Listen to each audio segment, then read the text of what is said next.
Alrighty, hello everyone, my name is Mr. Fruit, and welcome back to the GG Over Easy podcast. In today's episode, our hobby V is still MIA, because currently he is attempting world's first. I'll be honest, if he thinks he's getting world's first, he's coping, but he is doing the Destiny 2 Crota's End raid race, so he is not with us. He is And too busy being a gamer. You'll find out why we're not. Yeah, why aren't we with him? Whoa. What, Dream Team drama? Do we hate Rob? I don't know. I guess you'll have My to find experience with Robbie V. Find out in this podcast. Find out that and many other things, including initial thoughts on Starfield. I've played like 15-ish hours across two characters. Talk a little bit about that. Talk a little bit about some Pokemon Scarlet Violet concept images that came out. Some Q&A. We discuss other things, as we always do. Our problem with open world games? Oh, gas. Huh? What? Ah. Now I sound like Link. What? Ah. Huh. Wow. And with that, you could do this AI TikTok stuff for free, Mr. Fruit. Huh? I'm just saying. Whoa. Anyway, for free. We'll see you guys in a second. Thank you very much for watching or listening, however you consume this podcast. Let's get into it. GG Over Easy is sponsored by Betterhelp. Hey, holidays are coming up. I know all of you, even me saying the word holidays probably got you like, here we go. Time with the fam, time visiting friends, a whole lot of stressful things. Thinking about gifts and stuff, visiting maybe relatives that we don't fully agree with. I get super stressed out around these times, despite me being in love with this season. There's so much to do, so much to see. No, I'm not going to finish that sentence. But sometimes it's really hard to put into words, even to people that you know and love, exactly how you're feeling. For me, therapy has been super important in not just talking about really deep, important things, but also like the smaller details, little more minute things that I just don't really know how to express without sounding like a total butt face. But sometimes your therapist is there for exactly that, to help you get through those feelings that just you can't really describe to any other person. Therapy has helped me so much around these times, and if you're also someone who maybe gets a little stressed out around these times, maybe it's time to give BetterHelp a try. It's entirely online, designed to be convenient, flexible, and suited to your schedule. Just fill out a brief questionnaire to get matched with a licensed therapist and switch therapists anytime for no additional charge. Let therapy be your map with BetterHelp. Visit betterhelp.com/GG today to get 10% off your first month. That's BetterHelp, HELP.com/GG. Ladies and gentlemen, welcome back to the GG Over Easy podcast, episode 196. Today's episode, might as well start it off right off the bat. First off, we have Atagli, because the Elgato is backwards over there. Rob is not with us. I don't know if he'll be joining us for a brief period of time. I don't know. The reason is because somebody just mentioned it. The raid about to start. Y'all hyped. Well, for those watching, it's over by now. The time this podcast goes live, but Crota's End, the Destiny 1 raid, it's back.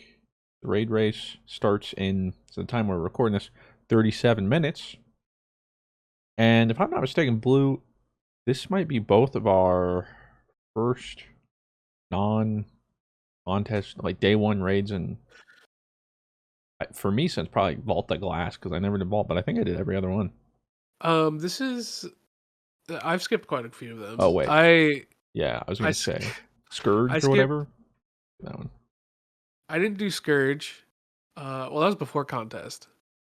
Oh, well, true. I guess just day one at all. Day one in general. Yeah. I skipped Scourge because that one just didn't really. I was a little bit out of the loop at that point. Oh yeah, I was. I skipped DSC for mental health. I was having good thing you did. Giga anxiety. Oh, come on, man. Yeah, and then yeah, it was Volta Glass. I skipped because I don't really care for like reprise day one contests. But yeah, we're skipping this one. This is probably the first one where we just have zero plans. Like we just Yeah. from the start we made no plans, not a thing. No, didn't DM anyone. We were just like, oh okay. Hey, do we have anything planned for Crota? Like 2 days ago, and all of us are like, nope, No. Well, and nope. so yeah, I mean, I'll sort of explain it. The thing too is, I'm not doing, especially like we tried. What was that? King's Fall day one, and everyone's like, dude, it's a reprised raid. This will be easy. Oh my God, King's Fall. We And don't then need to talk about explain that. explain to me why we're on totems for 5 hours. Um, and that's when it's like, all right, look, the contest raids are different. And then of course it's funny because then like Root of Nightmares came out. I think after that, I'm pretty sure, and it was just like, oh, okay, well, this is easy, but We did that in like 7 hours with a whole bunch of mistakes, yeah. And it was like, oh, with with a not optimal group of people. yeah. So One man. that, I I was love like, one man. I love no. you, one man. It, Uh, it, it was funny though. yeah. Can I tell that story? Oh, dude, go for it. I don't know if we did. I don't think we did. Headed into that was Lightfall, and what was the name of it? But yeah, Root of Nightmares. We were short one person. I think we might have had somebody or something. I don't know. Either way, it was up in the air. And then we're like, okay, well, we need one more. Anybody got anybody? And Blue's like, yo, one man. Like, he's got us. I'm like, okay, like he's ready. Like he's a gamer. Yeah, he's good. And so we meet with one man. I think the day before, because at this point I'm getting loadouts for everybody. I'm having to walk through Rob and Joey on like, here's how you make a loadout. Here's what you're going to use. Here's what I'm still like teaching Rob, like, hey, so this is why you want 10 resilience. That's the day before the raid. And then one man hops in. I'm like, all right, one man, what you got? Like, let's iron this out. You're a Titan, right? It's like, yeah, I'm a Titan. I'm like, okay, cool. So like, I'm assuming like off the rip, you've got like a Curus build. Like a what? I'm like, you got like for Thunderstrike, you got a Curus build, right? He's like, what's that?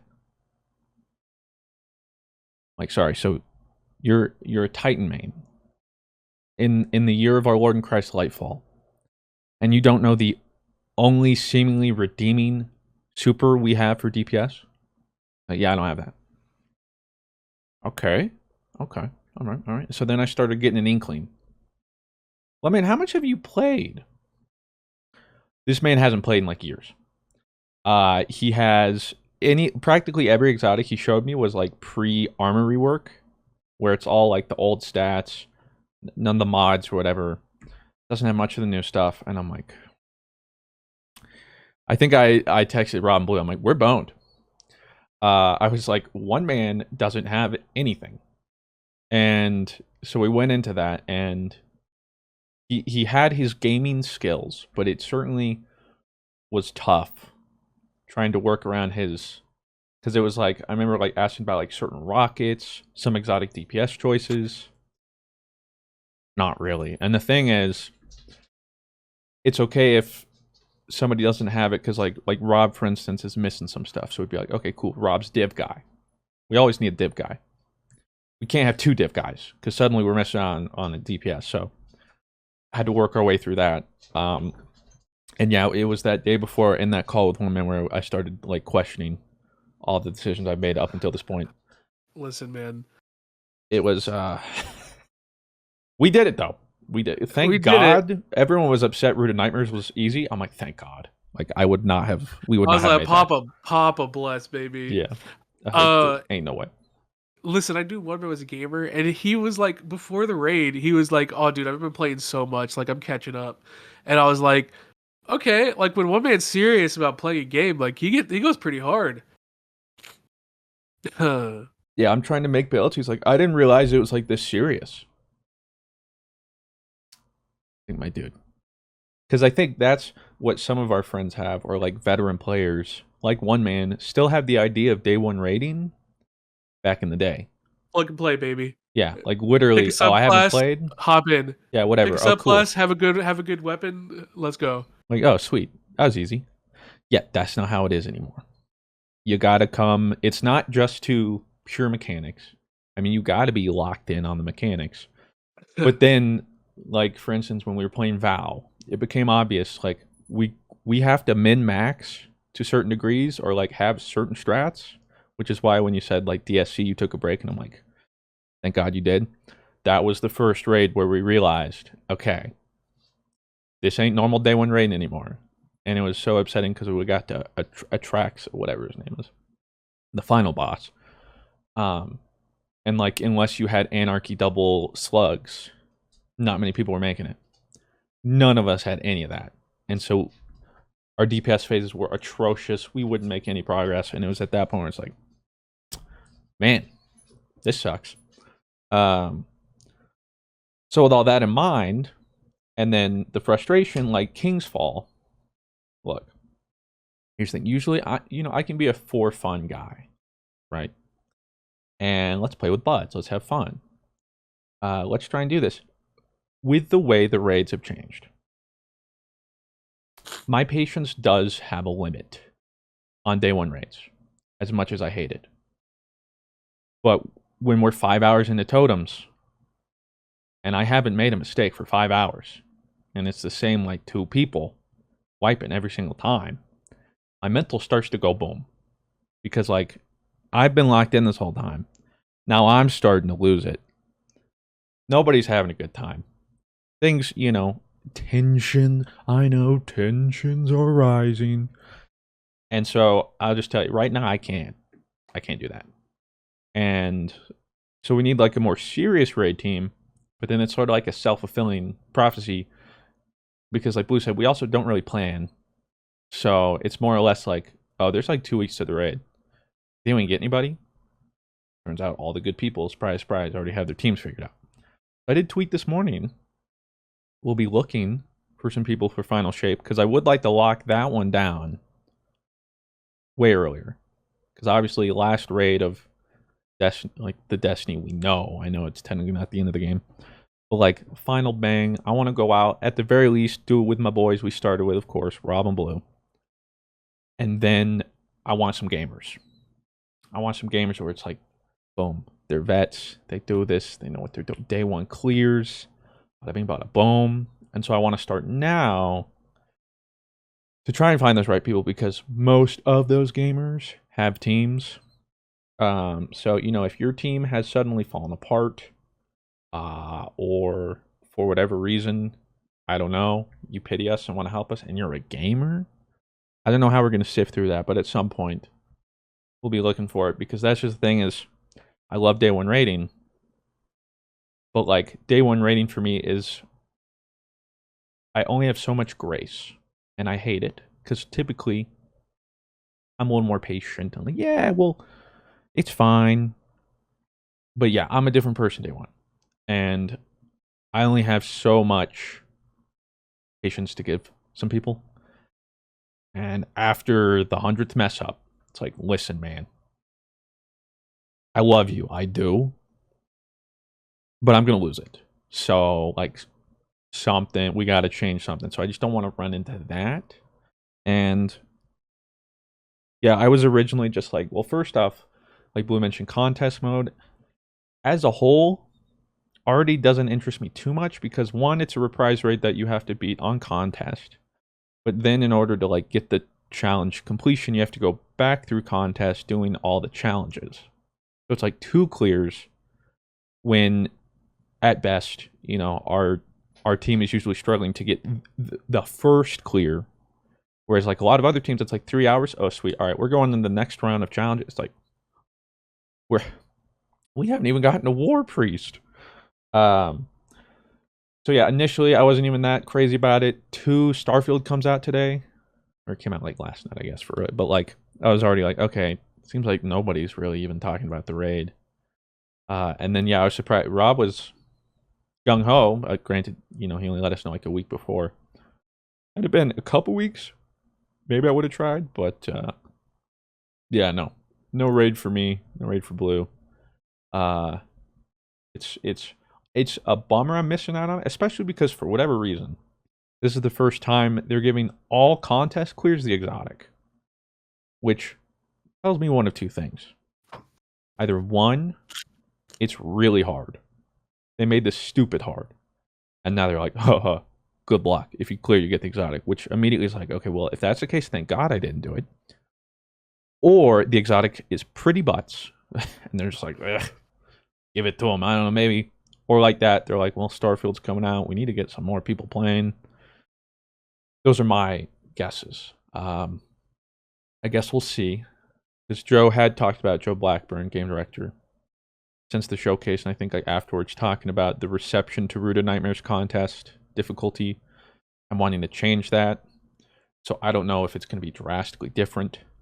I don't know. Who knows? It could be easy. It could be hard. I'm going to try and stay blind because instead what I want to do is just do like a throwback of what we used to after contest. Get the lads. Run through it. This time, I mean, we'll go in blind. But like, how much are they really going to change? Probably not that much. That way, less pressure, more fun. And we'll prepare the sweat and stress for the final shape. Then we'll get it out there. But for now, Oryx, you win this time. Forgot my Ethernet plug at home. So, good luck to all the Raiders out there. Rob ended up last minute joining Sir Demetrius's team. I don't remember who all's on it. I just know that I think Crafty bailed. So Rob is subbing in. And from what I know of them, I mean, I think Rob has a good chance. The raid team always seems pretty competent. That's just the problem is like, I know when we go into a day one raid, me, even if Rob doesn't play, Rob locks in. Me, Rob, Blue, we're there to play. We're locked in, bitch. We're there to raid. Like, we're different people. It ain't the dream team, right? We're 3 gamers zoned in. And we just need to find 3 other people on the same page. Because, yeah, like, no longer are day one raids like, hey, let's get our buds, have fun, and get it clear. Those days are gone. You actually have to, like, all right, we got to lock in, boys. We got to figure, all right, we got to start min-max. All right, load, I don't know, start swapping roles, what's working, what's not, like, which is more interesting, but also more difficult for us. Oh, yeah. Especially because my crippling social anxiety, and I don't want to reach out to anybody or talk to anybody. So it's that that conundrum of, well, we need people, but I don't want to talk to anybody. He's just like me, for real, for real. So, like, how are we going to find them? That's usually the problem. So that's the raid. Good luck to Rob out there, and everybody else. Hope it's not. I don't know. I guess I hope it is whatever the day one Raiders wanted to be. So I guess hard. And then I can say that too because I'm not doing it. So I hope it's a ball buster. I hope it's the hardest day one yet. Pardon your regularly scheduled podcast listening for this short ad break. GG Over Easy is sponsored by BetterHelp. Ladies, gentlemen, and all non-binary folks in between, we're going to get slightly serious here. My name is Blue, and I suck at dealing with being sad. I suck at dealing with stress. I suck a lot at dealing with negative emotions that I really never learned to cope with growing up. Growing up down south in a Hispanic family, not really taught how to deal with these emotions. It's kind of just like that thing where they're like, just like get happy, man. Like just like think about the good things. And that is a lot easier said than done. It's not exactly easy when you aren't taught how to do the proper coping mechanisms or even just how to approach these emotions in a healthy and meaningful way to where you can come out from them the other side learning something. Because I can tell you, I learned nothing about how to deal with being sad growing up. I just learned to ignore it.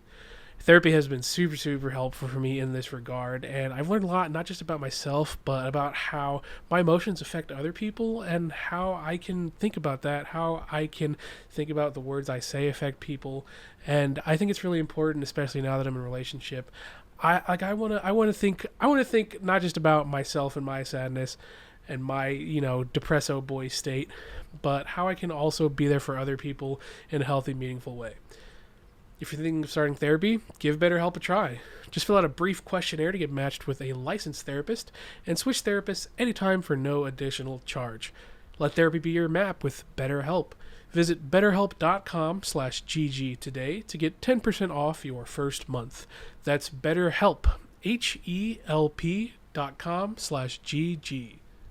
This may be a self-fulfilling prophecy, depending on if it happens or not, because we're recording this in the past, like literally, like not long before the raid goes live. This is Dado's World's First, baby. Oh, that'd be sick. I want This it is for them. Dado's World's First. I'm calling it right here. I want Let's you all go, to. Dado. You could all be witness to it. I hope we're living in that world. My boy needs it. Unless I'm wrong, in which case I you didn't guys are say gonna laugh anything. at me. Yeah, what? No, I didn't say who would. That would be crazy. I think the caveat is if this turns out to be a absolute cakewalk. Tomorrow, I might see if there are friends who've already cleared it, doing like, "Hey, yeah, we'll run it again." If it's For sure. if it's like a root and nightmare situation, then I'll be like, "Word, you guys have already done it. Can I slot in? You know, like, hey, can we just get some? This sounds pretty easy. We know what to do." Because then I'll do it mainly just, okay, I get the necrochasm. Cool. But if that's not the case, you know, catch me like Sunday evening or Monday or whatever after the contest mode. No, 100% same. And we'll clear it then. I agree with that so much. I'm just like, I just don't have like the energy to put so much time into Destiny to like be grinding roles that from previous seasons that's like, oh, you got to get this just in case it's meta. And I mean, I know you don't necessarily even need that for contest, like if you're a gamer like me, because I'm just Of nuts course, with it and right? just insane. Who could forget your Kavaz stop day one, world's first? That was insane. For new raids, I could get it, but like for old reprise raids, I'm like, "Ugh, I already did this. I don't want to do like a hard version of it. Like I could have done a hard version of it like back in D1, and I probably did. I just don't remember. I think I for just don't. me, I don't want to do it again. one with you, like one, I like the challenge of a day one raid. And I like locking in. But I'm also at the point to where like I'm exhausted if I'm locked in and I'm fragging and we're making no prog. Yeah. That's when I'm like, it's been 12 hours. And I've given everything I have. And like I've we've been talked about sucked it. dry. Yeah, and we talked about it. Raids now are like, for the most part, you're 6 people, everyone has to execute. Root of Nightmares obviously was like a bit of a difference where it's like, okay, well, for some reason there's like 4 ad duty jobs. But like even then still though, it's like, okay, well, stay alive. And try and do something. But it's at the point where like 1 or 2 people you can't just like solo carry anymore. You need all 6 people. So I like locking in, but also part of a fun day one raid is going in blind. We don't know what's happening. Everybody's on the same playing field. But reprise raids, it's the opposite. Like it might be like, oh, what additional thing did they add? But like we already know the entire like physical space. We've seen it. You know, it's not like Vow where we go out and we're like, throw, and you see that worm, and it's like, dude, that what? This is what's next? I don't know. And then every encounter, it's not like, okay, well, on totems, I know at the very least we got to pick these up and go over here. And there might be some differences. It's just like, I don't know, boys. Nobody knows. Go do stuff. So we essentially skip that part of like the wonder straight to the, all right, we got to just get this done. And so there's like never that break of like, oh, okay, well, now we're walking and all right, well, let's enjoy this. And okay, we don't know what we're doing yet, but nobody does. We'll take some time. But instead it's like, we know what we're doing. We know what we need to do. We need to execute. So I'm with you. Reprise raids. Because now that I think about it, I think King's Fall is the first reprised raid. I think we tried it day one. I don't think we tried any of the others. And yeah, just doesn't appeal to me quite as much. So instead, we'll be going in. Well, it'll be a year between Root of Nightmares and Final Shape, so we'll be prepped. We'll be fresh. Take us off the bench, coach. We're ready. We're in, coach. We're mostly in. Mostly. Well, it's the funny thing you mentioned too about like not having time to grind rolls. I almost I don't want to go onto a day one raid team and know that I don't have almost everything. Oh yeah, 100%. Because even if we don't, I don't want to be that guy. And like there's just that, like, again, crippling social anxiety of like, Nobody wants to be that guy. yeah, it doesn't matter. Whereas there are some people who are like, okay, well, I don't know, I may not have, but I'll figure it out. Like, I don't want to be on the team and then be like, okay, well, I guess you got to be div guy because I didn't have the things that we ended up accidentally needing. That would like crush me. But that's also why it's like, unless I know, like, I owe it to my 5 other teammates to make sure I have everything, because that's the way I look at day 1 rating. Like, I'm locked, I'm ready. Everyone else needs to be ready. I want to make sure I got what they need. And so if I don't, I also feel bad. So that's sort of the problem there. So yeah, that's welcome to the podcast anyway. So yeah, Destiny 2, Crota's End. I hope they make it more interesting. But I have a feeling it's like, I originally was coping. I'm like, oh, they'll add like a new encounter. I don't, because that would mean more space to create, like play spaces and assets. I'm assuming it's just going to be probably some more interesting mechanics. And you won't be able to self-res the bridge part or whatever. So that'll be interesting. But yeah, we'll see. Excited to see it. But on the tier list of things like I need in my life right now, this is sort of like me and DSC with Blue 2, where it's like, you know what? I don't think I can handle it. So I'm stepping back. Yeah, I'm in the exact same boat. It's such a big commitment for a raid that we have already done. It's like it's like going to an FF raid. You've already done it. You're not doing it to like teach people it. You're doing because hey, we just re-released it. It's like okay, All right. cool. That's where we're at. If you enjoy the raid, please have fun. And I'm rooting for Dano. Let's go, Dano. Let's go. He Down. might have already lost or won. In which case, I'm either really happy or really sad. We'll be tuning in. The last, I'm trying to think, the last raid race I really watched was Last Wish, when we gave up.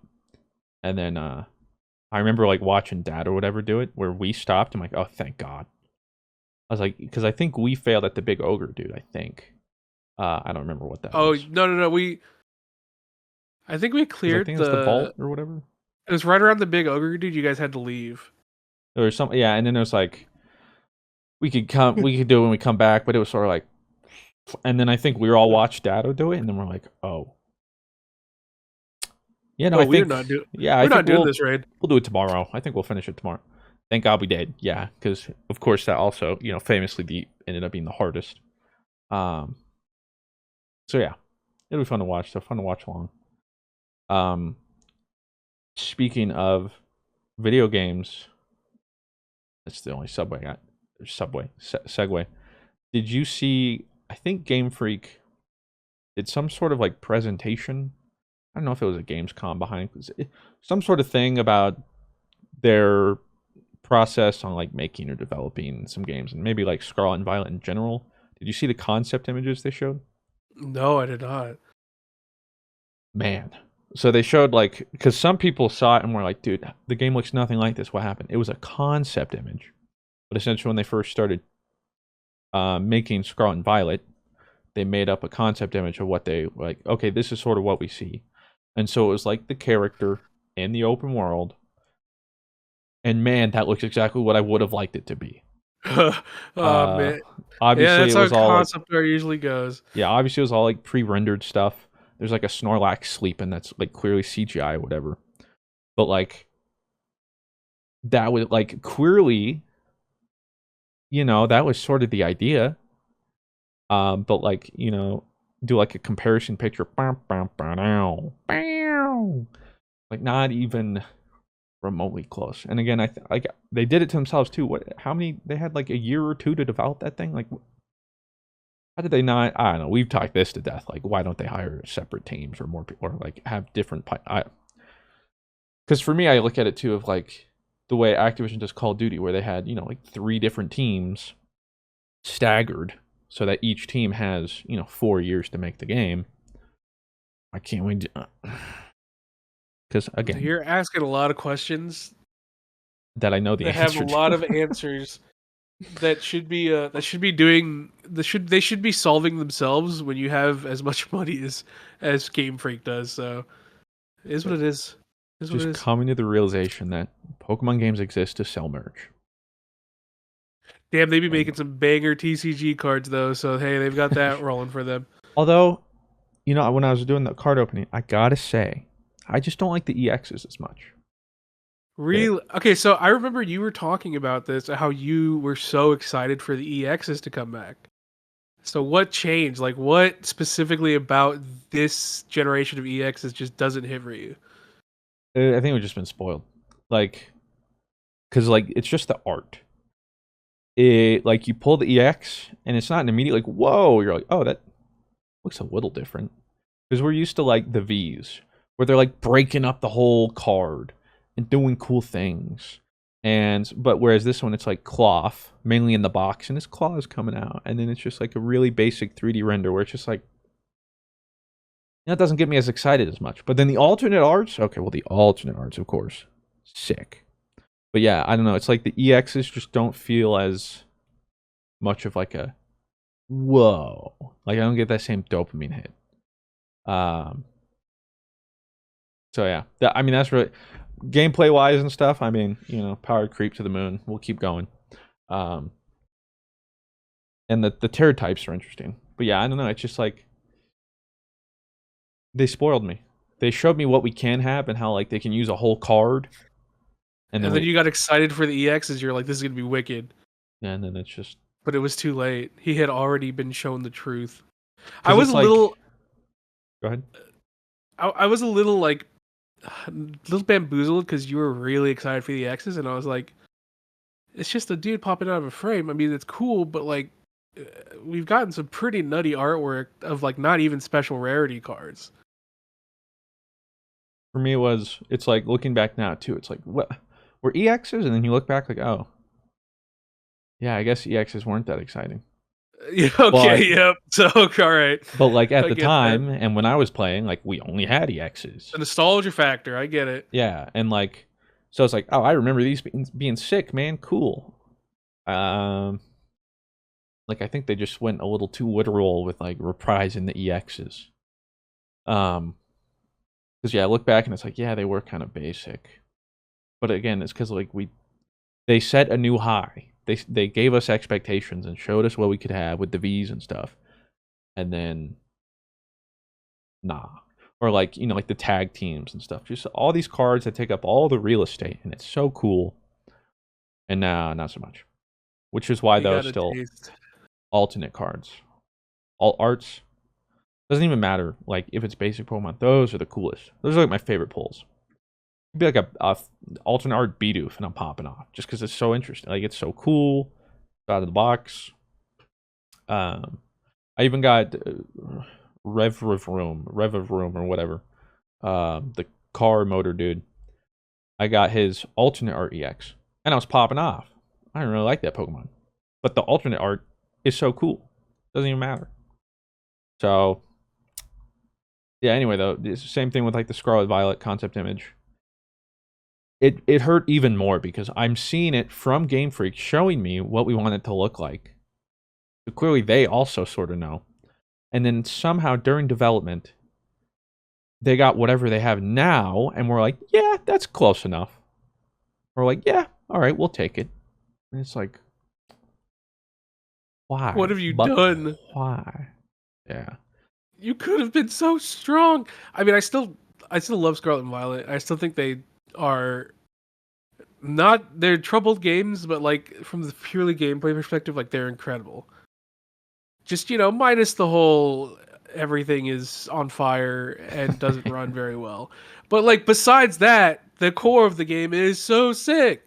So it It's definitely just hurts a little more when it's like, damn, like imagine if this baby was optimized properly. Like that would have been wicked. because yeah, that's what we talked about. Like Scarlet and Violet is essentially the Pokemon game we wanted. Forever. It's just, you know, like You gotta monkey's dig paw through. curls. Yeah. And like, well, you sort of got the idea. I'm still waiting. I do want to try it out soon with like all the mods people have made on PC Oh yeah, that is doing so the true. I Lord's haven't work even looked. They mods start coming out so quickly for that too. because Like it on the spot, Unity, not right? even a few days after. Yeah, Unity. I think it. I think Brilliant Diamond Shining Pearl was like the first Unity or whatever, and so I think ever since they were able to like that or whatever, it's been a lot easier, I guess, to mod. Yeah, I still haven't played any of them, but like the next time I play the game, I want it to be that, and then be like, wow, like 13-year-old Jimmy working out of his mom's basement, while juggling his Capri Suns at recess was able to make this. What is Game Freak doing? So, speaking of controversial Capri video Suns. games, though, Oh, speaking of controversial Starfield. video games, Starfield. I have been watching you play it quite a bit, and well, I'll just let you go for it because it seems like you've. It seems like it's pretty clearly that you, of all people, have been whelmed. Yeah. So, by controversial, frankly, actually, it's being received pretty well. I think Metacritic last I looked is actually 88. I would say it's Um, been received fairly well for, especially for a Bethesda game. Because I think for a Bethesda game, this is a dub that they've definitely needed from the not. I mean, consumer like for the greater consumer perspective of how people like see Bethesda. So well, I mean, like that is one thing I'll give them. It's the least amount of bugs I've encountered in a Bethesda game, and for that to be that's like on launch, that's character development, baby. yeah, good stuff. I'm still running the some, but like it's funny that that's probably just automatically like extra bonus points, even though like no bugs should probably but like Bethesda just has that track history, so kudos to them. Um, I've run into a few bugs here and there, but nothing super egregious or what I'm used to from Bethesda games. But the way I've described it is like it's a Bethesda RPG. If you played a Bethesda RPG, you know what to expect. I think the reason there's been so much discourse is like so many people were hyping up like, dude, this is like the game of a generation, game of the decade. This is gonna blow people away. I'm already saying people like this is game of the year, and now let's reel back a little bit. I wouldn't say any of those things. Game of the year. Well, I'm sure some people could make an argument. But with the games we've gotten this year, it's been crazy. I don't think if Starfield wins against this lineup of games releases we've gotten, Very even just stacked so year. far, I Very stacked. I would be shocked. Um, and that's still a testament though to just like how many other banger games we've gotten. Um, but it's exactly what I thought it would be, which isn't bad, but also it's sort of like the Destiny thing. I was thinking, all right, well, it's been cooking for so long. So many people there's going to be something that's going to like really wow me. And I'm having fun, but like I'm not wowed. Um my biggest complaints, one, freaking inventory space. Like good god. They want you to have so much stuff and like keep crafting resources, blah blah. I'm over encumbered 24/7. My ship is out of storage 24/7. That's my biggest gripe. Second biggest gripe is fast travel loading screen simulator. Um, it does take my immersion out how often I'm just fast traveling and looking at loading screens to get places because everything feels so disjointed to me. And I know it's a giant universe and 1,000 planets. I mean, I'll say it, there's no need for that. I prefer, let's make it more condensed. You could have just made it one solar system.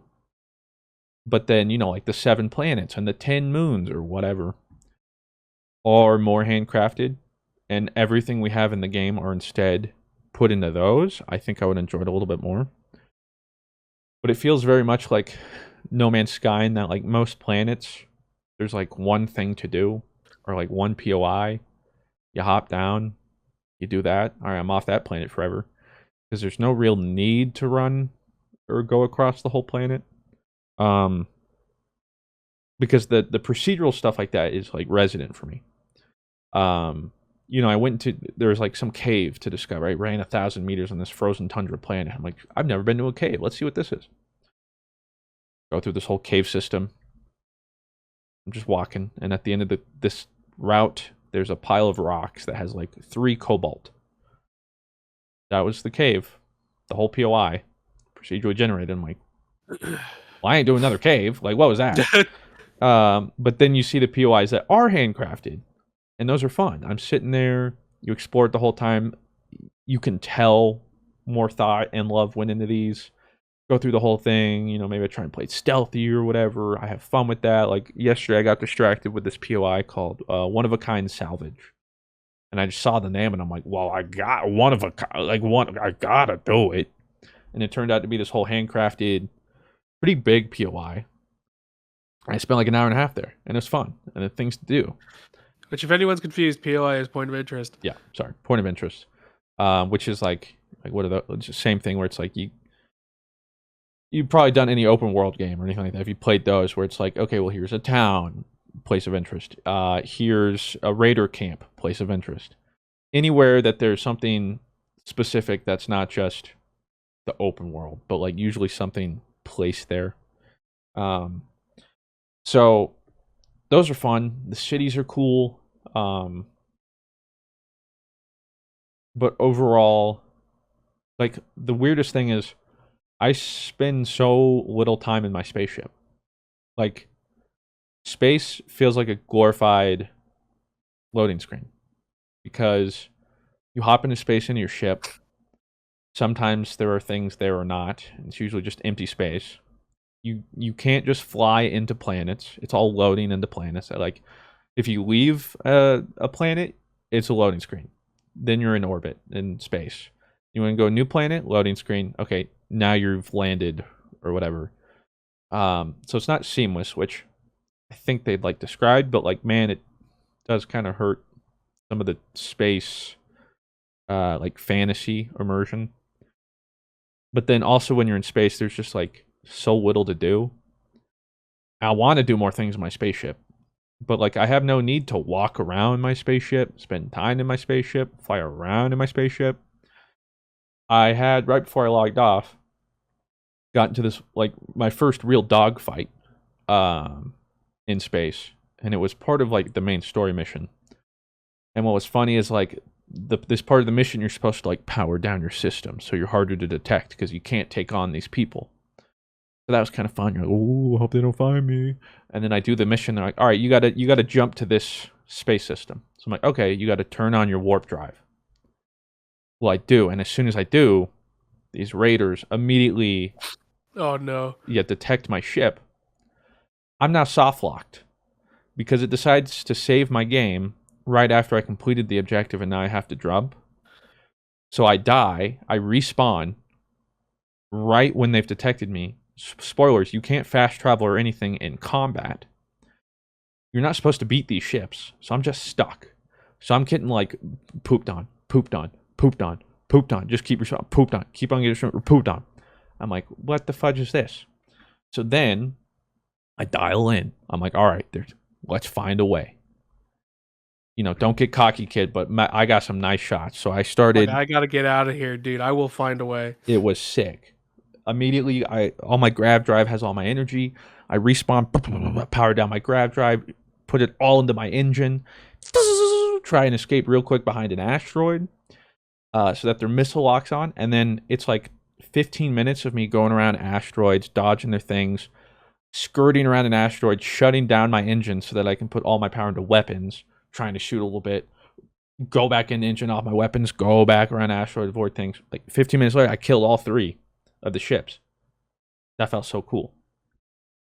But that was the only time I've ever, and then like it was over, and I was like, man, I want more of that. And it's because you were soft locked. It wasn't even intentional. Yeah, like that was much harder than it was supposed to be, but it was really fun. And so, well, Mr. Fruit, congratulations! You described the entire sales pitch of the Dark Souls series. True. Make it as hard as you want. So yeah, it's like, because right now too, most of my like perk points have been spent in the ship, like dogfighting. But there's just like so little of that, or like the consequences. sometimes you'll see ships, but they're all Federation ships of something, and like shooting one has insane ramifications. You're gonna lose. You can't do any. Now it's like, I just want to dogfight more. But like that part of the game seems so like I don't know. It's there, and you can customize your ship and stuff. But man, like you just don't interact with it much. You don't use it much. Like I don't want to invest much into it or like build a cool ship, because aside from being able to look at it while it's docked or something, like, and who knows, maybe later in the game that changes. I hope it does. Because I've heard that's what I'm trying to do now, is go through the main story, because the game doesn't really quote unquote open up until you finish the main story. And I think some of that too is because some discovery tools or like exploration tools and skills are sort of locked to the main story. So trying to see like what I get all there. But like, I don't know, it's weird. Sometimes during the game I'm sucked in. I'm like so focused. I am having so much fun. And then whatever that thing is done, and then I'm just sucked back out for a while. And then it takes something like that ship thing to finally suck me back in, or like that place of interest I found, the salvage thing. I was sort of wish-wash, I don't know what I'm doing. Oh, this is really cool. Locked in for an hour and a half. Started fighting. I was like level 8 through these level 30 alien dinosaur things. I'm like, I shouldn't be here. So I killed them all, of course. And it's like that sort of fun, but I don't know, it goes from like so much fun to then just like lots of menus. Inventory management's terrible. Loading screens. How do I sell things? How do I get rid of it? I gotta drop all this. More screens, more loading screens. Fast travel, fast travel, fast travel, fast travel. It takes a while to get back to that next thing. And so I know for some people, like, this is the game they want, and that's really cool. But it's like, it's a slower Bethesda RPG, which for some people, they're like, that. Like I was seeing, like, sweet, that's exactly what I wanted. That just ain't me. It's a little too slow. Another thing too is like, I'm currently in a mission. I won't do like any spoilers or anything, but a side quest I found that was really cool that happened like immediately. And we decided to pursue that instead of the main quest. I was like, this is crazy. So I end up joining these pirate raiders, their entire like organization, while working for this other Navy people. So I'm like playing double agent, and now I'm in with these people. But I've run into a problem where right now I'm sort of affiliated with everyone. I don't really have any enemies. I've been just killing friends because I'm like, I there's no one for me to shoot. Like, the obstacles to get to combat sometimes take so long. Like in Fallout, for instance, I just got to run into the wasteland. I'll find some stuff to shoot. But in this, it's like, okay, well, none on this planet. Or I got to go over here. Oh, that POI was empty. Oh, that's deserted. Oh, sweet. I finally found... Those are allies. So that's where I've been struggling, is definitely not quite as much action. And also, just like that, like I was a level 8 killing these like crazy level 30 space dinosaurs. That probably shouldn't be happening. I haven't put a single perk point into combat. But I also see no use. Because it's all like 10% extra damage with shotguns and all this sort of stuff where it's like, combat's already so easy. Why? I want to put them into this, but there's no... So instead I'm just putting it, of course, into pickpocketing and sneaking. I'm doing Sneak Archer, Skyrim, and Starfield. But so, like, I don't know. Sometimes I'm having a lot of fun. And then sometimes when all the systems hit me and I got to do all this stuff and reset, it really takes me out of it. So I don't know. I'm sort of all over the place. I'm going to try and finish it, like do the main quest, explore from there. But right now I would put it like 7.5, 8. Probably more 8. It's good. But like, is it the... I'll say this, it landed better than Cyberpunk. Wasn't quite as hyped as Cyberpunk, but sort of in the same vein where people were hyping up this game to like, oh, this is it. First new IP for Bethesda in forever. They've been spending so much time on this. oh, the promises, oh, it's going to be so sick. And to their credit, they delivered, but on exactly what you thought. I feel like there so far hasn't been any over delivery, which is sort of what I was hoping for. With all that said, I'm enjoying it. I'm having fun. But it's really hard to, like, some people like just want a quick opinion, and I don't know. I don't know. It's nuanced right now. I'll have to play the whole game. But the biggest thing, especially, is it takes a while to get going, more than their other games as well. A good couple hours before like anything happens, really. Which is, again, like I saw reading some people, they're like, dude, sweet, that's exactly what I wanted. I think they got into like Fallout and stuff too fast. Whereas for me, and I've talked about it, I'm a gameplay first kind of guy, so I'm like, that's cool, but like, can I get to the point where, and that's just the thing, is I've had to, like, after like an hour or an hour and a half doing like main story quests and dialogue and stuff, which is an RPG, but I get that. I'm just like, all right, I'm taking this bounty. We're going to some random planet. I'm killing some dudes. I just got to mix it up a little bit. And when I do, it's fun. And then hopefully I'm right. Later in the game, there is an easier and more engaging way to get into more like space dogfighting, because that's really interesting to me. I think they did a good job with that. And they have like space vats. So instead of normal Fallout vats in space, you can do like targeting system. That's fun. Oh, that's kind of sick. Yeah. And so like you're fighting somebody and you're like, okay, I'm gonna go after their shield generator first, because they sort of do the same thing for you. They can knock out your shield generator or blah blah blah. So for me, the most interesting part has been the space combat. The least amount of combat I've had, unfortunately, has been space combat. But so yeah, I don't know. I'm really mixed. Like I said, when I'm having fun, I'm having fun. When I'm not having fun, I am not having fun. I'm like, I'm forcing myself to get through it. For the promise of what's ahead. But I think that just the strangest thing to me, and I get it, it's space, but it doesn't have this quite the same charm as like Skyrim or Fallout, where like you have one big area, and I know if I just go over there, I'm gonna get distracted by 8 things along the way, and it's gonna be fun. Whereas this game, it's like I land, I know what I'm doing, there's no reason for me to go anywhere else. I'm off this planet, on to the next. And so it just feels stilted in that sense. But the handcrafted stuff that is in the game, I really enjoy. So for me, it's the game is getting to those things as fast as I can, and like getting through the filler as fast as I can to get to that next thing. So whether or not that sways you or gives you any opinion, who really knows? Early access is out right now if you got like the Constellation thing. Otherwise, full release is a couple days after this podcast goes live. But it's overall well received, but not the second coming of Christ, which I think some people wanted it to be. I was holding my reservations. Now, I'll say, I was really skeptical on it.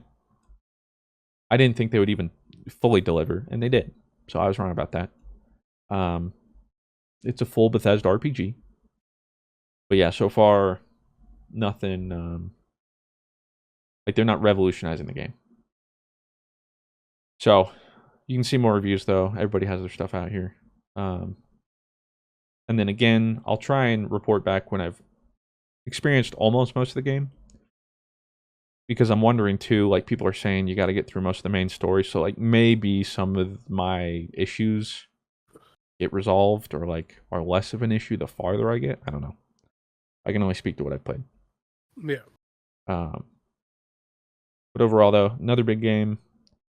In a sea of big games. Like Sea of Stars released a couple days ago, but I haven't been able to play that. I've heard so much good stuff about it. I want to play that so bad, but it's the same thing where it's like I'm probably gonna have to get through Starfield first, and I don't want to play like an hour or two of Sea of Stars and then come back. That's a game where it's like, okay, if I play it, it's sort of like Starfield, any open world RPG or single player game, anything like that, like I essentially have to play that and almost nothing else until I beat it. Otherwise, I'm not finishing it. Even if I want to. If I get distracted, and it's a couple days, a week. I come back, oh, it's Jover. So yeah, Starfield, Destiny. I feel like been any other big news? There was Gamescom, but there wasn't like any out of left field huge announcements. I don't really think so. I think it was mostly stuff that we already knew. What I am excited about is Party Animals is coming up real soon, and I've been waiting for years for this game. Yeah. Now that's game God, of the year. Now we're it, talking. I don't know, man. It's funny that For they me, it chose might one be. of the most stacked years of all time to finally release Party Animals. Yeah. They had like 3 years or whatever. And then they're like, hey, what if we sandwich it between all this craziness? Which I'm trying to think. I don't know the release dates. What's coming up though? Because I feel Coming like up, we got Modern Warfare 2 is a big boy dropper. or We Modern Warfare got 3. Yeah, yeah. through yeah, my bad. That Cyberpunk DLC. DLC. I mean, whatever I think. else they haven't announced coming out for the holiday season, But I feel like we've had just so many big drops. Um, it's been pretty steady. I wouldn't say it's like I obviously there's been stronger years for me personally, but this has been like a very steady, just like things to play. Armored Core just came out and all that, which I do want to play soon. oh, Spider-Man Um, 2, right? Spider Man is a huge one. People be Going crazy. like they're drooling. They have like gotten like a player base that is just drooling for Spider Man, which I get. Who doesn't love Spider Man? Well, that's the funny I thing is don't. I still haven't played it. I need to. Uh, but like I'm with you. I think for me personally, there's been better years for gaming. Um, but as a whole, across all games, it seems like almost everyone of like some genre they enjoy has gotten some banger. Hundred Um, percent. and so yeah, like even though I haven't played a lot of the ones that people are going crazy for this year, I can recognize, yeah, that seems pretty crazy. Um, and it's just been nice too because I feel like past couple years, aside from here and there, it hasn't been quite as stacked like all one year. Um, but yeah, nonetheless, still a lot of stuff coming out, and I don't know, like I haven't even been able to boot up Baldur's Gate. I want to do that, but that's one thing Baldur's too is Gate, man. I wouldn't I mind a see. couple of games like that are just like this is a 5 hour game, banger, See, if sweet. I was into Baldur's Gate, like if I was into like the D&D type of stuff as much as other people are, I would be like, this is the best fucking game year ever. Oh yeah, I I'm not even that huge into that stuff, and it has me excited.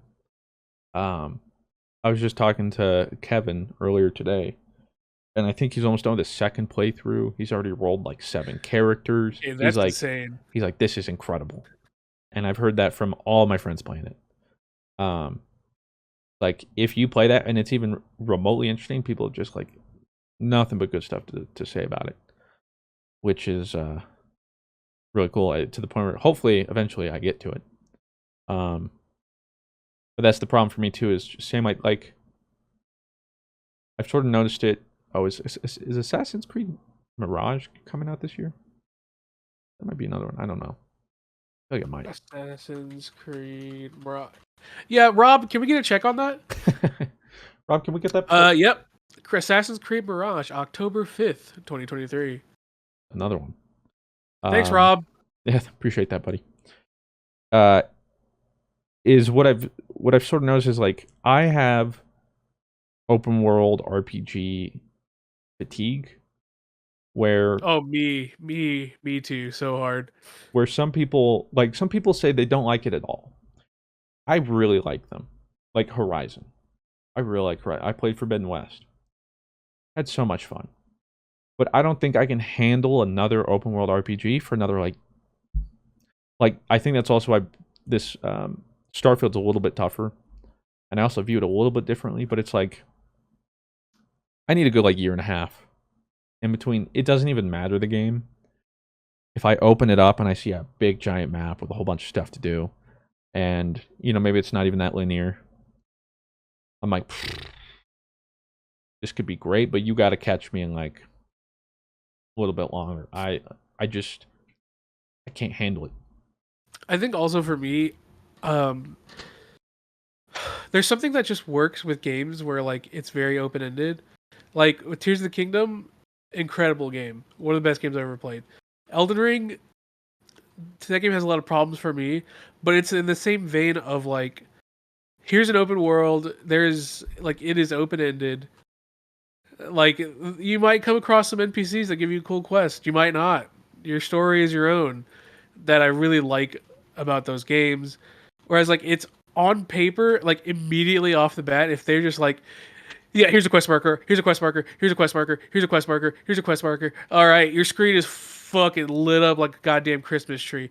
That type of open world design, like, immediately exhausts me off the rip. It does. It does for me too. Until it's been long enough, and it's a game I like. Where like Ghost of Tsushima wasn't as bad, but in the same vein of like it could very much be a game where it's like, okay, well you got POIs and you go there, blah blah blah. You can 100% blah blah blah. If I had played a game like that more close to it, because it's just sort of like Horizon Forbidden West. Horizon Forbidden West came out a year and a half ago, but I Oh was yeah. fatigued. So like I was like, man, I love the first one. I can't be bothered with this right now. But I played after a long enough break, and I'm like, oh yeah, Like, oh, there it is. That's what I was yeah. looking for. But then like I'm kind of done with it, and I'm like, I'm good. It was like, I had a little craving. I ate it. It's satiated for another like year and a half, 2 years. Because otherwise, I try and pick it up, and it's just that like it's exhausting. I get anxious. It's it's too much, and then I just freeze and I don't do anything. Um, so which is why I brought up Assassin's Creed 2 because it's like, man, that might be cool, but I think I'm fatigued. Like even if That's the exact type of game where I just don't, seeing how much that I have is to do the like right off Ubisoft the open rip. world, Yep, that is their design motif, and it's a motif I'm not ready for. because like again, like I get it. Like for some people, they're like, I don't like that. For me, I like it because if I want to play that game, I know what it is, and for me, it is like a more directed open world of like monkey see, monkey do, check mark, cool, next. And I like that only so often though. Which That's is why very fair. like Far Cry 3 for me is like one of my favorite Far Cries. And then none of the others hit the same, even though they're like all the same. But it's because after Far Cry 3, okay, well I'm like I think if Far Cry 5 was my first, I would have been like, dude, that's the best Far Cry. That was sweet. But Well, I'd already played it, already been there, already done that. Too short in between intervals. There's other games like that now. Um, so yeah, I think Ubisoft is the biggest offender, and I mean, there's always been jokes about that. Because the last one I sort of enjoyed, I did it all on my own time, was Assassin's Creed Valhalla. But still very much Ubisoft open world. That one I had fun, but I'll be honest, I think I stopped like halfway through. It was like 40 hours, but for me, I got my fill and it was exhausting. And then I'd open the map and I'm like, I can't do this. yeah, like, I think I'm done. yeah. And then I haven't revisited it. I don't know. It was a fun game up until that point. Um, but it's so rare that unless it's like, it's been long enough and I'm really excited for it that I ever finish a game like that. Um, and so we've had like a good bit of those games. And even if they're not quite in the same vein, if it's some sort of open world, my brain just can't like I just sometimes my brain needs direction, even if it's like I think, which is why I struggle with Zelda, because even though like I play it and I'm like, I like this, but it's that same thing. I was enjoying Tears of the Kingdom because I was on that island that felt achievable. Very directed, yeah. Right. Like you could there was like 3 shrines. And yeah, I could go to more like, yeah, maybe I'll go to that shrine first or that shrine. But like, I could look at the map and I'm like, that's doable. I can see myself doing this. And then it's directed enough that like, okay, sweet, sweet, sweet. You know what? I think this Zelda might be different. Fly down, hit the top of the hill, I look around. It's like, Oh, this is the tutorial area. Yeah, Oh and then it's god. suddenly like it's weird because sometimes it's like, wow, there's so much opportunity and experiences ahead of me, and like there's one of two ways. It's either wow, that's really exciting, or like with that Zelda, it was like I'm terrified. I Oh my can't. I'm god. frozen. I I have only explored 1% of this game. Yeah. And so it's like I don't know. Sometimes I come across a game like that where I'm like sick, but then sometimes it comes along and I see that and I'm like exit desktop, okay, uninstall, and like again, no fault of the game. The game's good. It's just those games are Yeah. a flavor of the month for me, and I got to be God, in the and mood. that's my flavor, baby. I wish it was for me. Because again, like I had so much fun on that tutorial island, but like that's what I need. Like my favorite part in Starfield has been in New Atlantis, like the first big city you go. There's this place you can teleport down to called the Well, a little more contained area, like a little city. And I explored that whole thing. I know like front to back, did all the quests. Felt good because it was like, ah, I came down here, I did everything, I explored everything. Cool, check. Let's go like to somewhere else.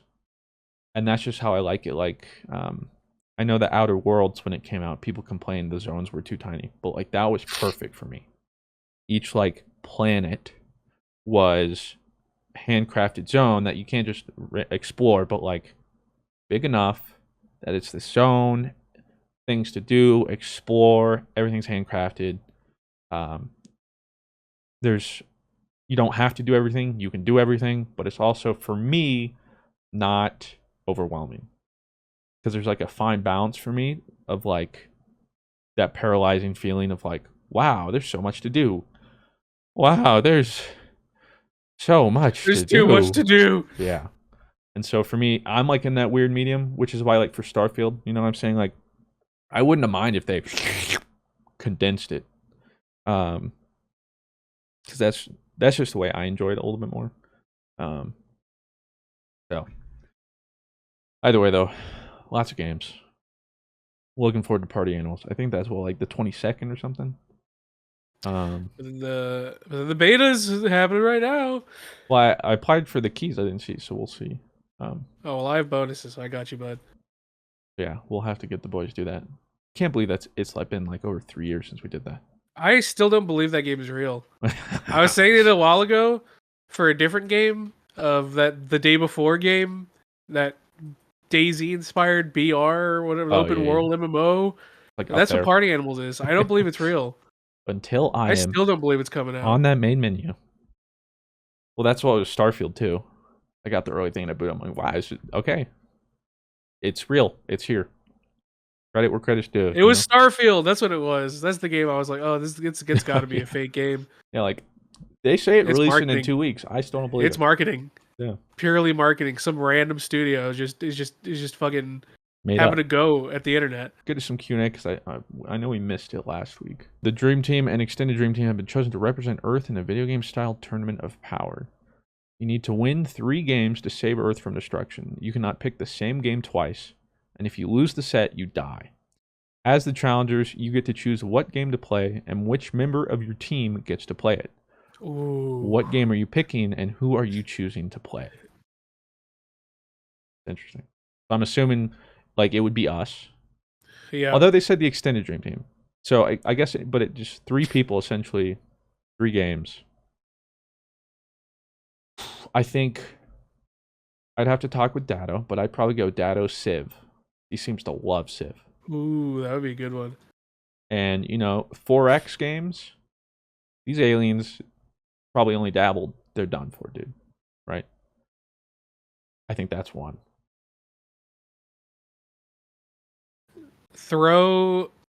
I'm throwing Mr. Fruit versus someone in Gotham City Imposters. Headshot, tater tot. Oh, He's heck winning yeah, that. bro. Give me that. Give me the witch doctor, some roller skates. Oh my god, dude. It's over. And then Okay. who else is just an absolute special? Oh, Ruben in Overwatch. Oh, Ruben in Overwatch. Easy. Or Arios in that baseball game he plays. Oh my, yeah, Arios I is. don't know what that means, but he is all about that. I kind of envy him because he's like just got such like he's always got the same people in his chat. Always like new season, baby. Oh, dude, the realm. It's gonna be a big season for the realm, and they're having so much fun. And I'm envious. Yeah. I forget what it's called, like Super Mega Baseball or Yep, Backyard Baseball. I don't know, but super mega baseball. Yep. having knowing nothing about that, I feel like he's got that in the bag. Oh, absolutely. Well, he just asked you guys. Snosbert asks you guys interested in Baldur's Gate 3. It'll be like a D&D sesh. Grab data to help optimize. Sort of just we were talking about that. I want to play it. People have asked like, will you play it with others or like get the dream team and stuff? For like a whole like a whole campaign basically. Yeah, so that would be fun, but also very difficult to schedule because we're talking like 100 hours maybe, and we did D&D before, and it was hard to schedule like actual D&D, and it was hard to schedule times and everybody. Granted, I guess the party would only go up to like 4, so it might be more doable, but like realistically, if that were to happen, it's not anytime soon.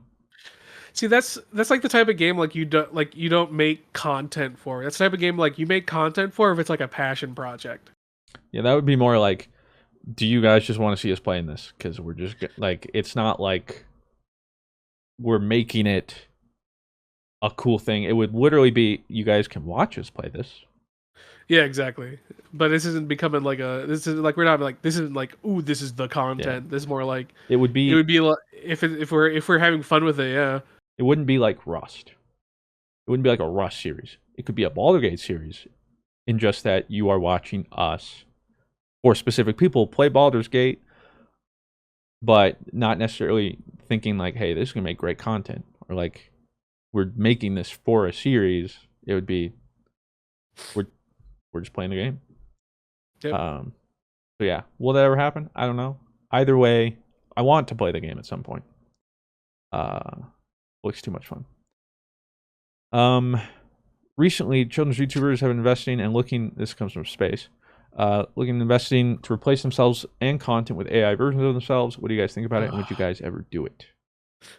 I've kind of already gone over this. I think someone else asked a pretty similar topic.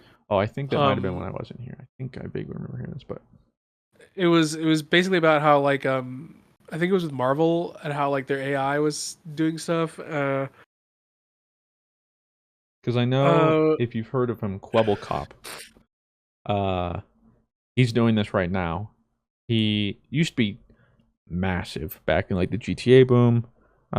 Played with some other like younger oriented audience GTA people. Millions and millions of subs and views.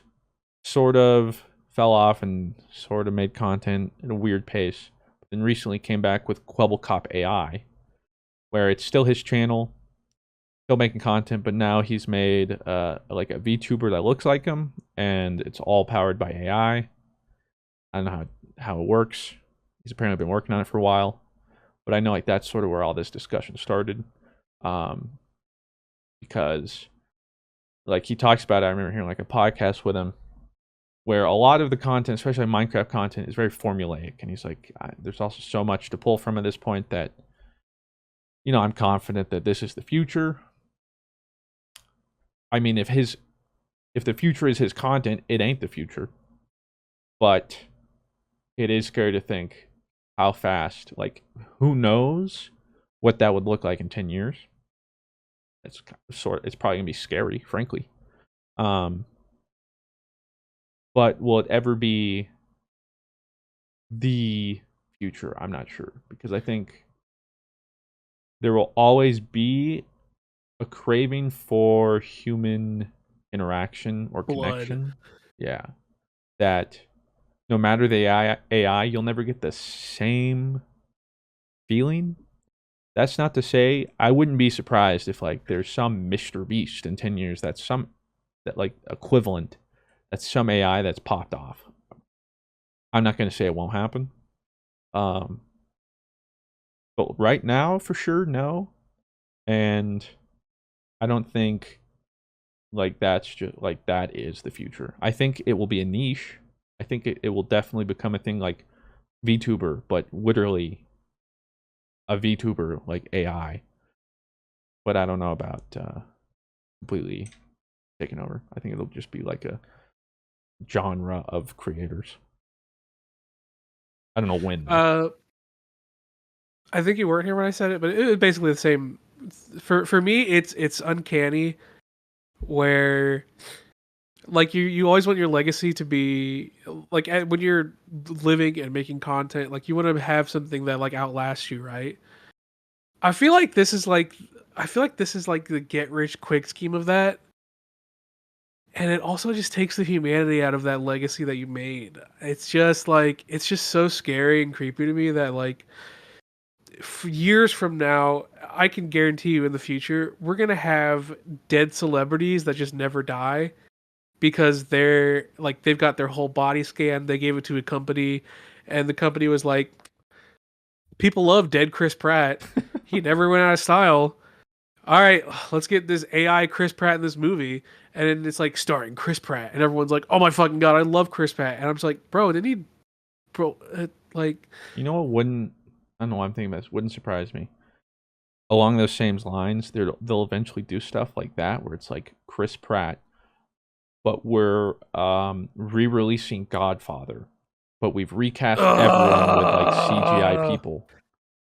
We recast The Godfather with the entire cast of Community.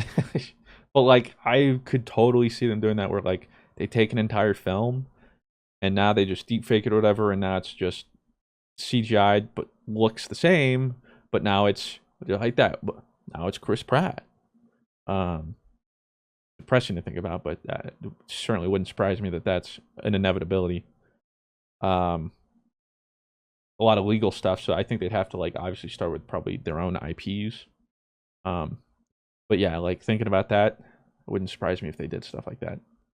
Um, which would take also like remakes and re-releases to a whole new level, which is just like even less work. Um, but I think part of it too is the people that would do this don't enjoy the creation.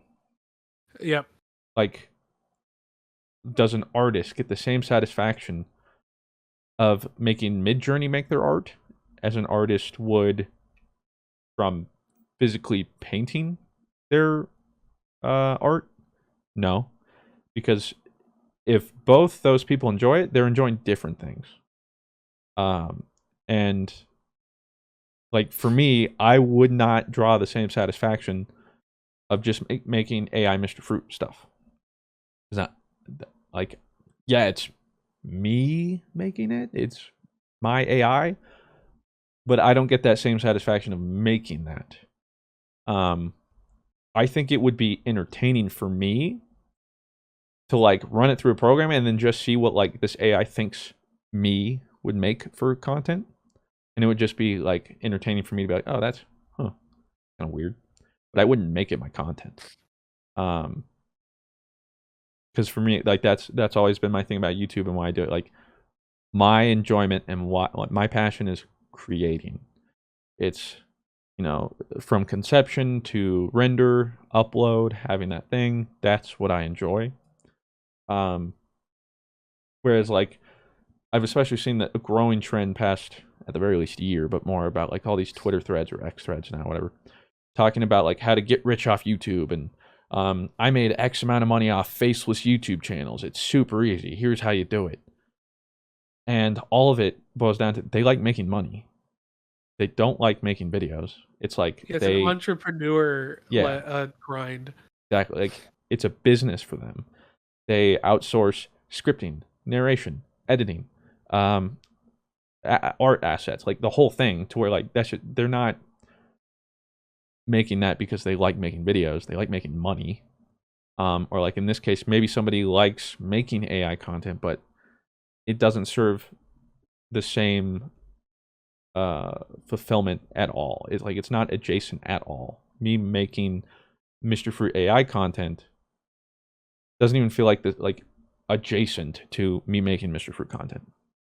Maybe the end product is the same of like it's a Mr. Fruit video. That's why it might be like, oh, they're similar, but the complete difference is that human aspect, me making it, all that's removed. So, and I think it's like a way bigger deep dive, and Yep. there's a whole bunch to it. But I will say, like, the people have been like, AI, no, bro, AI. I don't know, man. Even I'm not a fan of AI, but I'm not going to sit here and dismiss how fast it is evolving, or even just the stuff we're publicly seeing. Especially like you look at AI art, like a year ago, whatever. It's like, it can't even do the right fingers. And now there's some AI art where, like, to be honest, if you didn't tell me, it would have had me fooled. And that's crazy how fast it's going. Yep. And if that was a Yep. year, like, well, in one more year, Every single time we talk about AI, at that moment in worse. time, that's the worst. That's the worst AI has ever been. It's just no. It's never gonna stop improving. It's spooky. Very spooky. Did you guys see the developers at? This comes from Jimmy. Hopu Games confirmed that a new addition to the Risk of Rain franchise is coming. Risk of Rain Return looks so cool. If there's multiplayer, can we expect some Dream Team Risk of Rain content? Is it? I mean, I didn't know. I thought they were only re-releasing like the first one. I didn't know they were making like a sequel. I don't know if it's like Risk of Rain 2, more 3D roguelike arena thing. I'm more interested in that than Risk of Rain 1 remake or genre of like the side scroll pixel sort of like Terraria feel. That one doesn't interest me, but if it's more in the same vein of Risk of Rain 2, yeah, cool. I don't know anything Here you about go. it. I got you. You ready for this? Carefully designed, beautifully remastered, and loaded with new ways to play Risk of Rain. Risk of Rain is back and better than ever. Dive into the iconic roguelike full of unique loot combinations, entirely new survivors, overhauled multiplayer, and more. Risk of Rain Returns is a remake of an action platformer with roguelike elements developed by Hopu Games. Hopu Games. Yeah, I don't know how to say that. The game is set in the distant future where space transportation is common. Yeah, it looks. So it's a remake of the first one, or a I believe rematch? so. Yeah, I mean, I guess I'll give it a go. But like the first one, I never played it just because looking at it, it never appealed to me. But I don't know if they've learned from Risk of Rain 2 and update a whole bunch of stuff, and I'll give it a shot. But it doesn't interest me initially, like the sales pitch, as much of something like Risk of Rain 2. I do like the original Risk of Rain and like how it's like pixel and like platformer type looking, and it's a Like cool pixels. game. I do like pixels, but I have gotten so used to the new Risk of Rain. It's like the Pokemon EX thing, Like EX was the first one, then we got like V's and tag teams, and it's like EX is cool, but like looking back, it's that meme of like, this is nice, but I like this. That's me with Risk of Rain 2. Exactly. It looks really cool. I think for a lot of people, this is probably exactly what they want. And they probably like love Risk of Rain as it was versus the 3D version. So it's cool. But I'm probably not gonna unless someone asks me to play it. I could definitely understand if there were fans of the first that were upset by the second, because it was a pretty big departure. It was a very big departure for sure. But for someone like me, I only played the game because of the second, and the first didn't interest me. So I think like this game isn't made for me. But for those people, yeah, probably cool. I'll try it. I'll give it a shot. But yeah, it doesn't interest me quite as much. Dr. Senpai. Sorry, this is a long one. I've been so busy with the Patreon era, I haven't been able to say this yet, but this podcast has helped me so much. With Blue coming out as bi, it gave me enough courage to come out to my friends and family as demisexual, and I was accepted, and it felt like a huge weight was lifted off my shoulders. But I did have a question for Blue. Now that the critically acclaimed MMORPG FF14 is coming to Xbox next year, What's your boy got to do to get in your clan/guild? And if you refer me, do you get any rewards? Love you guys. Hey, thanks, man. I'm pretty gay, but I'm also straight. Nice. It's crazy how that works. Nice. Hand clap. That's awesome though. Demisexuality is like for anyone who's unfamiliar, it's basically like you don't really have like a physical attraction to people until like you have emotionally like That you sounds emotionally know familiar. them. So it's not like it's a lot harder for demisexual people to like immediately be like, damn, that person's hot, let's bone. It's more so like the physical connection comes after emotional connection. So like the physical lust of the human body Oh yeah. to breed with each other doesn't come until after you're like, hey man, you've got a nice brain. Thanks, man. Hey, that makes you pretty attractive. Thanks, So man. that's awesome. Yeah, exactly. I think everyone to a degree has like that level of like someone becomes more attractive when they're um Or and, like less attractive. yeah, exactly.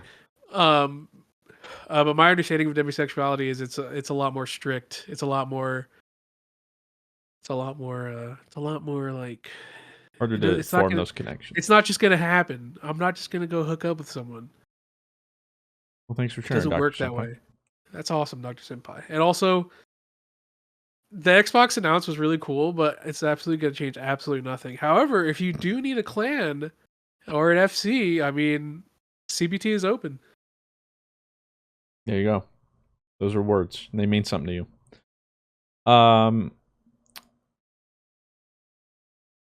Uh, Feels asks, Fruit, your videos got me in the league. Thanks for that. Definitely healthy for me. I was gonna say I don't know if I should be happy, but no, I think I get the sarcasm. I'm sorry, I guess. How does this game have some of the highest skill expression while also having one of the smoothest brain player bases? I can't imagine the average little player doing a Final Fantasy 14 or Destiny raid. Yeah, me either. It's a good question.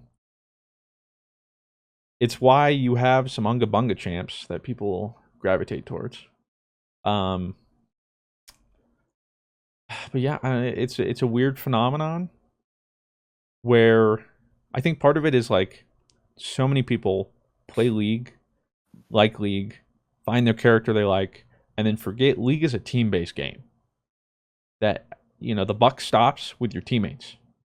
Um, Sort of like like Overwatch. You don't go into Overwatch thinking it's a Call of Duty game and you're just gonna win because bro, I'm cracked. I think that's where some of the smooth rain comes from, where it's just like a team-based game to so many people suddenly becomes about me and what I want or need, and doesn't matter about you guys. And I think that's where a lot of that comes from. Because you just got like Unga Bunga, Yasuo, Hasaki, and then that's all they care about. Or, well, to be fair, they also made Yumi for the smooth brain players, so they sort of did that themselves. All I remember is Aurelion Soul and Aurelion Soul only. That's Yeah, my only understanding of League. that's all you need. Um, Slippy Fist. This will be our last question. If you had to do a 48-hour stream playing one game, what game would you play? P.S. Jeez. Can you give your best ooh-woo voice? What is that? Just like ooh-woo? Do you not know what Uber voice is? Oh, I got you, Mr. Fruit. All right, here we go. I'm gonna read this question for you. Jesus Christ. If you had to do 48 hours stream playing one game, what game will you play? P.S. Can you give me your best Uwu voice? I want to I kill see. myself I see now. in Minecraft. In Minecraft, yeah. So it's just sort of like baby talkish, It's but in the. like It's probably a little more definitely kawaii. yeah, it's a little more like. Man, I just don't. I just. I mean, to be It's fair, it's you just very gave free like content, so it's very like for free. oh free. Um, it's very like it's I would say it's in that same level of like Just submissive piss baby talk. Just My favorite. I should have known. God. Never had a word for it. I don't know why I even did that. You're all welcome for that, even though I just Oh, free. I'm going to, if there is heaven, I'm going to hell. Um, But yeah, that's what I I think should have even done BlueWestlo that. voice was good enough. Yeah, that's more than enough. So 48-hour stream, one game. What would you play? I'm trying to think of like, honestly, probably something like New World.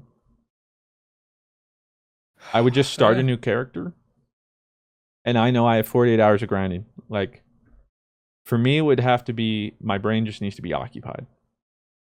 Like, I just don't get me bored. And like an MMO grind, that's plenty of carrots on a stick.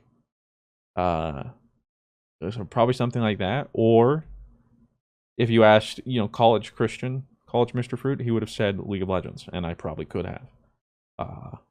Probably one of those. You could I just hate Q. I hate myself. I'm so upset. Re-Q. Yep. Probably D-rank. That'd keep me going for 48 hours. I don't think there's a game I could play in 48 hours. Like for 48 hours straight, I just don't think I could. I don't have the mental for it. I'm assuming that like you didn't have a choice. Yeah, and like energy isn't like, you're not like 20 hours and hitting a typical wall. I'm assuming there's something that like you're gonna be up for 48 hours. Don't worry about the like I'm Okay, so if you don't dying have a choice, got it. or hallucinating.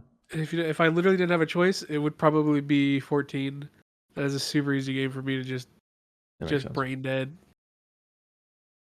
There you have it. Thank you, Slippy Fist, for asking. And thank you everybody for watching and or listening to this week's episode. Next week, hopefully Rob will be back. We'll have more things to talk about. AI will have developed more. I don't know, maybe we'll all be AI at that point. We promise Rob will be back from his ass explosion surgery. Well, but we weren't supposed to tell him. Remember, he's raiding. I'm sorry, Rob, but the people they deserve to know about your ass explosion accident. You're not alone. In solidarity. I'm gonna go take a poop in solidarity. All right, that's for you, Rob. That's right, Rob. We're here for you. Don't be ashamed. That's friendship. And this is the GG Over Easy podcast. See you next week. Deuces.